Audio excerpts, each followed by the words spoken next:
Pan కార్డులపై ఇప్పుడే మరొక breaking news అయితే రావడం జరిగింది. ఇక్కడ చూసుకున్నట్లయితే పాన్ కార్డులకు సంబంధించి కీలక అప్డేట్ అయితే ఇవ్వడం జరిగిందనమాట.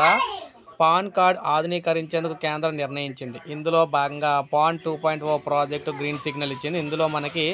ఇందుకోసం 1435 కోట్లు కూడా కేటాయించింది. పన్ను చెల్లింపుదారులకు మెరుగైన సేవలు, సాంకేతిక మార్పులు తీసుకురావడమే దీని ముఖ్య ఉద్దేశం. కొత్త కార్డులను క్యూఆర్ కోడ్తో తెస్తున్నారు. అయితే ప్రభుత్వం పాన్ 2.0 ప్రాజెక్టు తీసుకొస్తున్న వేళ పాన్ కార్డుదారుల్లో సందేహాలు నెలకొన్నాయి. పాత కార్డు పరిస్థితి ఏంటి, కొత్త కార్డు కార్డులో కరెక్షన్లు చేసుకోవడానికి వీలుంటుందా వంటి ప్రశ్నలు అయితే ఉత్పన్నమవుతున్నాయి. దీంతో ఆదాయ పన్ను శాఖ తరచూ అడిగే ప్రశ్నలకు సంబంధించి సమాధానం ఇచ్చింది. వివరాలు అయితే ఇక్కడ ఉన్నాయి, మనకి చూడొచ్చు. కొత్త కార్డు అక్కర్లేదు. ఇప్పటికే పాన్ కార్డు ఉన్నవారు కొత్త కార్డు దరఖాస్తు చేసుకోవాల్సిన అవసరం లేదు. 2.0 వచ్చిన పాత కార్డులు కొనసాగుతాయి, నంబర్లు అవే ఉంటాయి.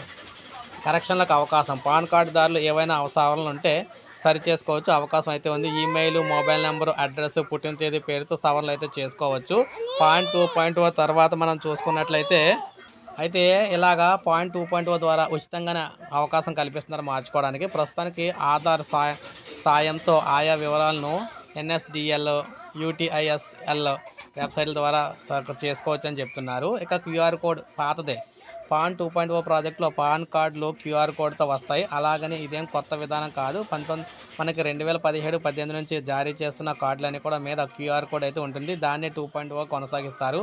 క్యూఆర్ కోడ్ స్కాన్ చేస్తే పాన్ డేటా బేస్లో ఉన్న వివరాలు కనిపిస్తాయి. క్యూఆర్ కోడ్ లేని పాన్ కార్డుదారులు ప్రస్తుతం భవిష్యత్తులోనూ క్యూఆర్ కోడ్తో కూడిన కార్డులు జారీకి అయితే దరఖాస్తు చేసుకోవచ్చు. సో ఈ విధంగా మనం చూసుకున్నట్లయితే పాన్ కార్డులు అయితే కీలక మార్పులు వస్తున్నాయన్నమాట. సో ఒక లైక్ చేయండి, సబ్స్క్రైబ్ చేసుకోవద్దు, మన ఛానల్ సబ్స్క్రైబ్ చేసుకొని ఫాలో అవుతూ